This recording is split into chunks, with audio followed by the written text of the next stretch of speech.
橱窗里金黄饱满的稻壳堆成小山，摆设出自农家子弟的生活经验，加上陈列的一杯一物，更蕴含着细腻的心意。我们就去苗栗乡下，就用那种最笨的方法，就是开车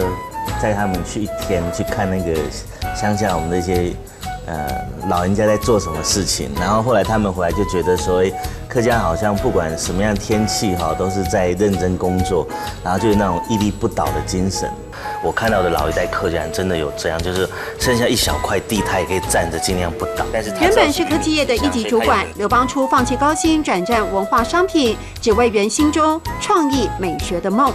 重点不是你是什么风格，你是北欧风还是什么，重点是就是说，我们希望我们是一个台湾的团队，我们没有必要再去做国外的风格，应该勇敢的去做我们自己的东西。不烫手的茶杯，能放筷子的碗，体贴的设计中不断寻找商品与顾客接触的灵魂点，就像一句亲切问候，瞬间拉近距离。按旧后某，按旧后某，按旧后某。对。